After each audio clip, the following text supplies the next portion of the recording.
गुरुर्ब्रह्मा गुरुर्विष्णु गुरुर्देवो महेश्वरा गुरुर्साक्षात् परब्रह्मा तस्मै श्री गुरुवे नमः।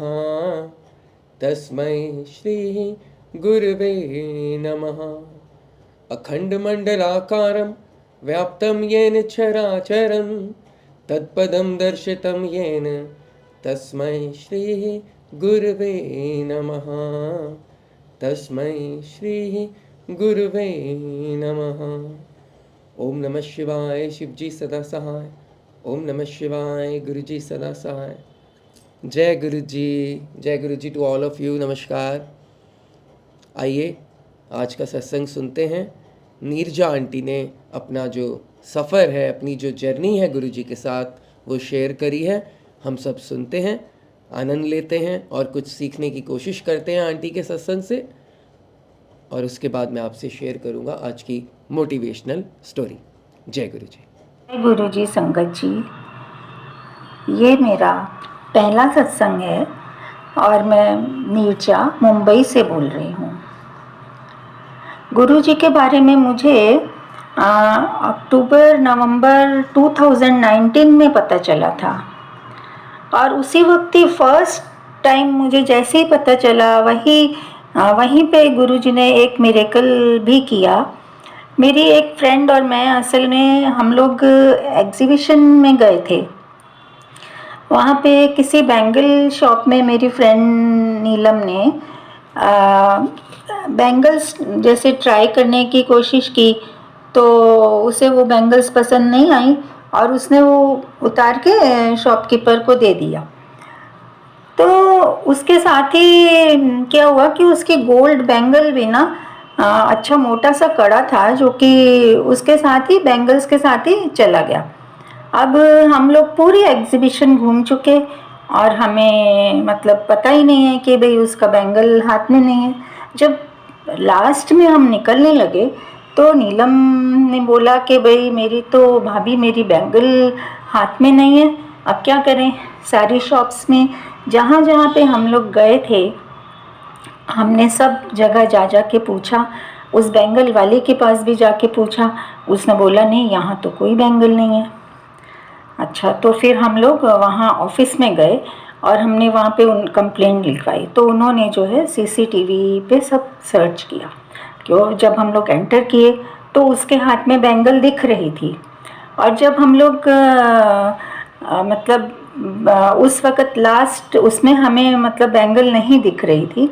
तो फिर मेरी फ्रेंड को बिल्कुल ये अंदाज़ा हुआ कि हो ना हो जो बैंगल्स ट्राई करी थी वहीं पे ही मेरा ये बैंगल होना चाहिए।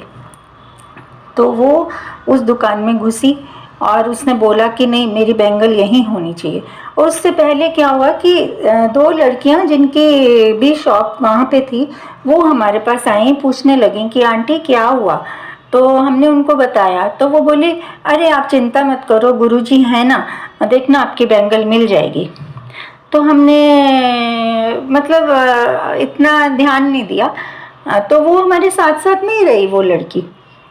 फिर नीलम घुसी अंदर, मेरी फ्रेंड उस दुकान में, तो वो लड़कियां डर गई बैंगल वाली शॉप वाली। उन्होंने जो है थोड़ा सा खुद भी वो छानबीन करने लगी, ढूंढने लगी। तो अचानक से जहाँ पे उसने रखी थी ना, उसने ऐसे हाथ डाला और बोलती है अरे आंटी आपकी बैंगल ये रही। तो फिर तब हमें वो लड़कियों ने बोला कि देखो ये जो गुरुजी हैं इन्होंने मतलब इनकी वजह से आपकी ये बैंगल मिल गई। तो हमें तो उस वक़्त बहुत विश्वास हो गया गुरुजी पे। जय गुरुजी, शुक्राना गुरुजी। और उसके बाद मतलब ठीक है, हम लोग अपने अपने घर चले गए और बस फिर हमने कभी मतलब ऐसे ध्यान ही नहीं दिया, भूल गए। फिर अभी 2022 में नवंबर में मैंने गुरुजी के सत्संग सुनने शुरू किए। अचानक से यूट्यूब पे मैंने देखा कि भाई इनका कुछ सत्संग है, तो मैंने सुनने शुरू किए। पहले तो शुरू में तो मुझे इतना इंटरेस्ट नहीं आया, फिर मुझे धीरे धीरे इंटरेस्ट बनने लगा और मैंने रोज़ाना ये सत्संग शुरू कर दिए सुनने। तो सॉरी, तभी क्या हुआ कि एक सत्संग मैंने सुना जिसमें ये सुना था कि उनके आंटी के पेट में कुछ प्रॉब्लम थी, वो सॉल्व हुई, और कुछ शब्द उन्होंने बताए थे कि ये शब्द मतलब ब्लेस्ड हैं शब्द ना। तो 3 शब्द थे, तुम दया करो मेरे साए बिन बोलिया और मेहरा वालिया। तो मैंने सुनने भी शुरू किए। नितिन अंकल ने ये बोला था कि आप ये सुनिए, सुन के देखिए तो सही, 1 महीना सुनिए। और मैंने वही किया। मैंने 25 नवंबर से ये शब्द सुनने शुरू किए। और क्या हुआ कि मेरे हस्बैंड को ऑटो इम्यून डिजीज़ है, वेस्कुलाइटिस करके।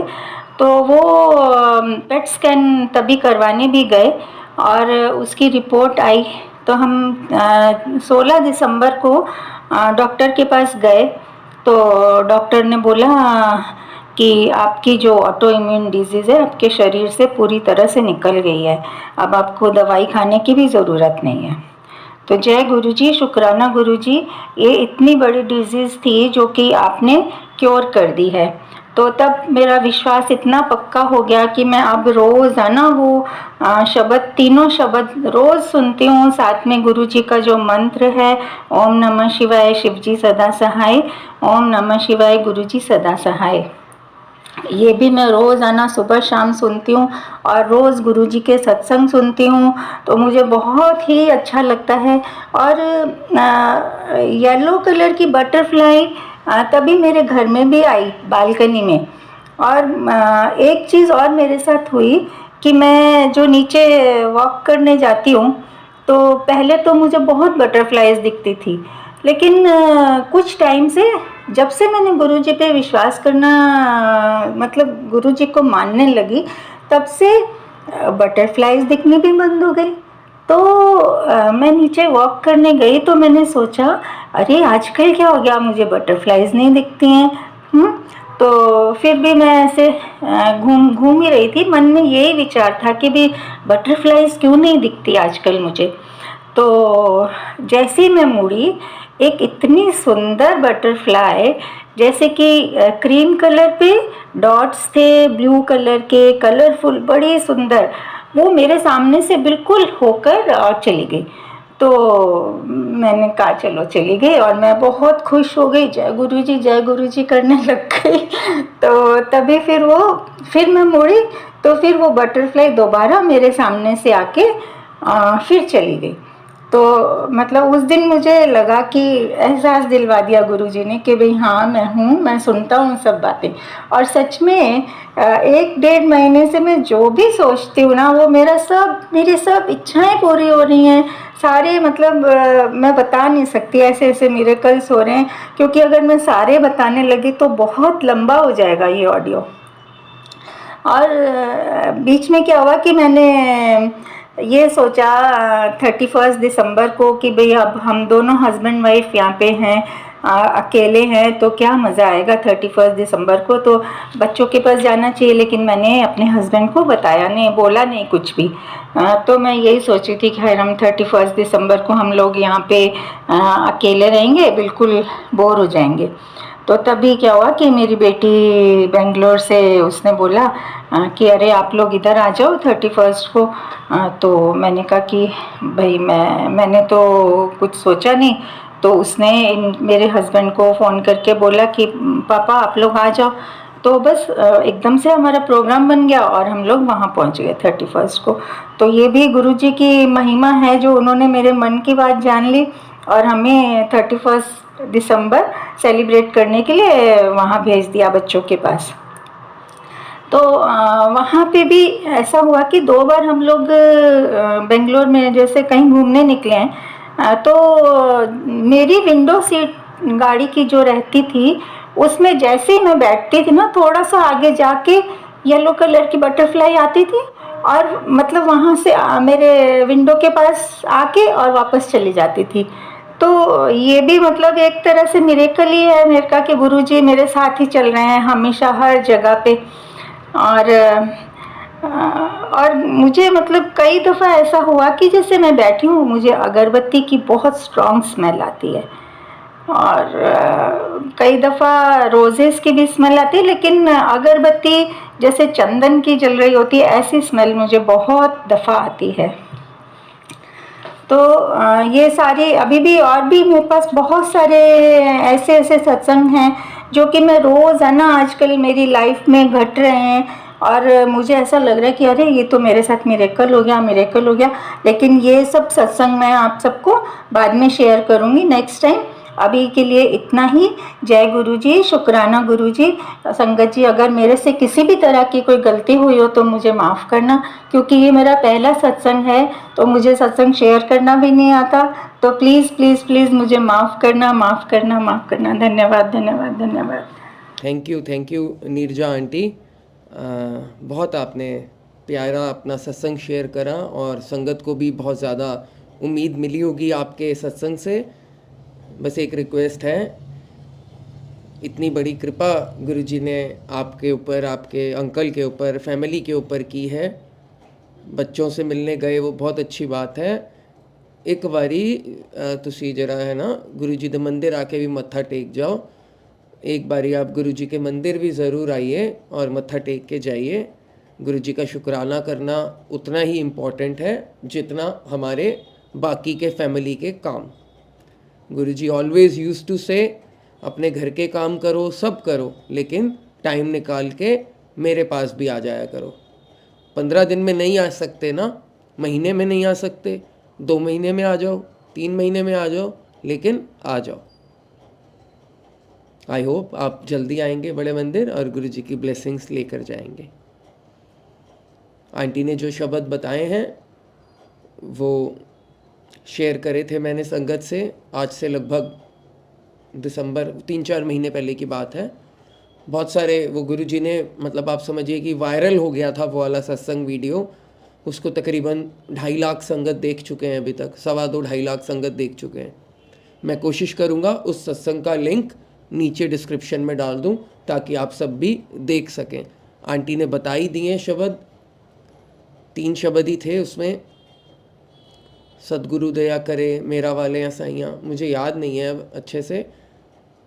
तो वैसे तो गुरुजी के देखो सारे शब्द ही गुरबानी के जो हैं वो ब्लेस शब्द हैं, लेकिन हमें हमारे गुरु ने जो कुछ शब्द आइडेंटिफाई करे हैं कि भाई ये सुना करो, तो वो हमें सुनने चाहिए।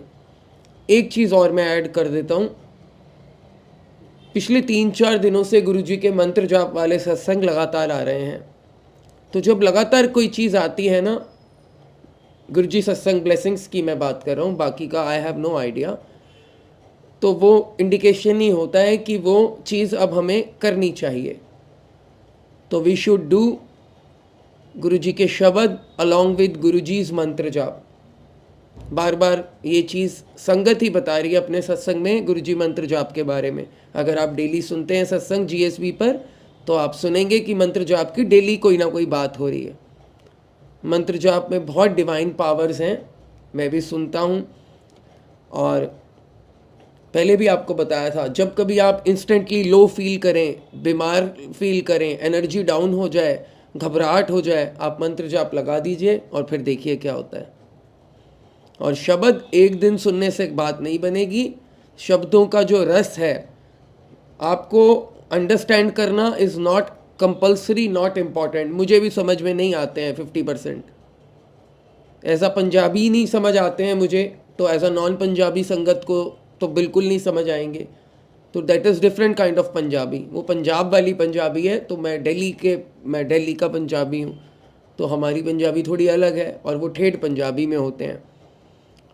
तो समझना इज़ नॉट इम्पॉर्टेंट, शब्दों में रस है, वो रस अंदर जब जाएगा तो सारी चीज़ें अपने आप ठीक होने लगेंगी। आइए अब सुनते हैं आज की स्टोरी। जय गुरु जी। 2 भाई परस्पर बड़े ही स्नेह के साथ रहते थे। बड़े भाई कोई वस्तु लाते तो छोटा भाई और उसके परिवार के लिए भी लाते, और छोटा भाई बड़े भाई का हमेशा आदर व सम्मान करता। पर एक दिन किसी बात पर दोनों में कहा सुनी हो गई। बात इतनी ज़्यादा बढ़ गई, छोटे भाई ने बड़े भाई के प्रति अपशब्द कह दिए। बस फिर क्या था, दोनों के बीच दरार पड़ गई। उस दिन से ही दोनों अलग अलग रहने लगे और अब कोई ना किसी के घर जाता था और ना किसी से कोई बोलता था। कई वर्ष ऐसे ही बीत गए। मार्ग में आमने सामने पर पड़ जाते तो भी एक दूसरे से कतराकर दृष्टि बचाकर निकल जाते। छोटे भाई की कन्या का विवाह आया। उसने सोचा अंत में मेरे बड़े भाई ही हैं, जाकर उन्हें मना लेता हूँ। वह बड़े भाई के पास गया और उनके पैरों में पड़कर पिछली बातों के लिए क्षमा मांगने लगा। बोला, भैया अब चलिए और विवाह का कार्य संभालिए। पर बड़ा भाई बहुत ज़्यादा नाराज़ था। उसका दिल अभी भी नहीं पसीजा। चलने से उसने साफ मना कर दिया। छोटे भाई को इस बात का बहुत दुख हुआ। अब वह इसी चिंता में रहने लगा कि कैसे भाई को मना कर लाऊं। इधर विवाह के बहुत थोड़े दिन रह गए। घर में सगे संबंधी भी आने लगे थे। किसी ने उसे बताया उसका बड़ा भाई एक संत के पास रोज जाता है और उनका कहना मानता है। छोटा भाई उस संत के पास पहुंचा और पिछली सारी बात बताते हुए उनको कहा कि आप अपने भक्त से कहिए कि मुझे क्षमा कर दे। छोटा भाई उन संत को सारी बात बताकर अपने घर वापस आ गया। दूसरे दिन जब बड़ा भाई सत्संग में उन संत के पास गया तो संत ने पूछा, क्यों तुम्हारे छोटे भाई के यहाँ कन्या का विवाह है, तुम क्या क्या काम संभाल रहे हो? बड़ा भाई बोला, नहीं गुरुजी, मैं विवाह में शामिल नहीं हो रहा। कुछ वर्ष पहले मेरे छोटे भाई से लड़ाई हो गई थी। उसके बाद से हमारी बोलचाल बंद है। उसके गुरु ने संत ने कहा, ठीक है, जब सत्संग समाप्त हो जाए तब तुम मेरे कक्ष में आ जाना। सत्संग समाप्त होने पर वह संत के कक्ष में पहुंचा। संत ने बड़े भाई से पूछा, पिछले रविवार को जो प्रवचन दिया था उसमें मैंने क्या बताया था? बड़ा भाई मौन रहा। कहा, गुरुजी मुझे कुछ याद नहीं आ रहा। संत ने कहा, कोई बात नहीं, तुम अच्छी तरह याद करके बताओ कि मैंने पिछले रविवार को क्या बताया था। बड़े भाई ने ना में सर हिलाया और बोला, क्षमा कीजिए गुरु महाराज, मुझे कुछ याद नहीं आ रहा। उसके गुरु बोले, देखो, मेरी बताई हुई अच्छी बात जो मैंने तुम्हें एक हफ्ते पहले बताई थी तुम्हें याद नहीं आ रही, और छोटे भाई के कड़वे बोल जो कई वर्षों पहले कहे गए थे वह तुम्हें अभी तक याद हैं। जब तुम अच्छी बातों को याद ही नहीं रख सकते तब उन्हें जीवन में कैसे उतारोगे, और जब जीवन में अच्छी बातों को नहीं उतारोगे तो इस सत्संग में आने का लाभ क्या है? अतः कल से तुम यहां मत आया करो। बड़े भाई की बातें, अपने गुरु की बातें सुनकर बड़े भाई की आंखें खुल गई। अब उसने आत्मचिंतन किया और देखा कि वास्तव में वह ही गलत मार्ग पर चल रहा है। छोटों की बुराई भूल ही जाना चाहिए, इसी में बड़प्पन है। उसने अपने गुरु के चरणों में सिर रखते हुए कहा, मैं समझ गया गुरुदेव, मैं अभी अपने छोटे भाई के पास जाता हूँ और अपनी बेटी के शादी का कार्यभार संभालता हूँ। जय गुरु जी। मन मुटाव में कुछ नहीं रखा, बहुत छोटी सी जिंदगी है।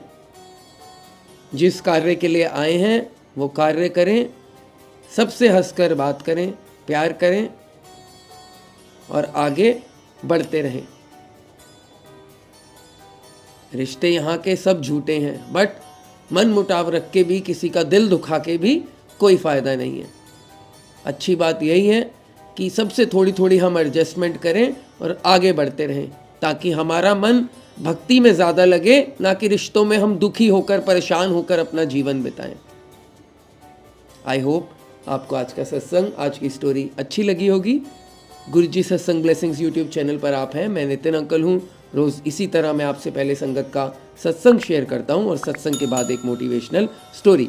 यदि आप भी आंटी की तरह अपना सत्संग शेयर करना चाहते हैं तो नीचे ईमेल पर मुझे अपना सत्संग भेज सकते हैं। If you want to follow me on Instagram तो मुझे इंस्टाग्राम पर फॉलो कर सकते हैं। मेरा इंस्टाग्राम का जो लिंक है वो नीचे डिस्क्रिप्शन में है। हमारा एक फेसबुक पेज भी है, गुरुजी सत्संग ब्लेसिंग्स ऑफिशियल, जहाँ पर अमृत वेला होता है, एज पर अवेलेबिलिटी होता है।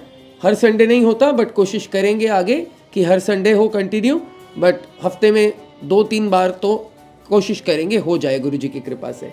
उसे भी आप फॉलो कर लीजिए, नीचे लिंक है डिस्क्रिप्शन में। बहुत जल्द मैं आपसे मिलूंगा, गुरु की आज्ञा, गुरु की कृपा रही तो I will see you very very soon. Thank you very much. Stay healthy, stay blessed. Bye bye. जय गुरु जी।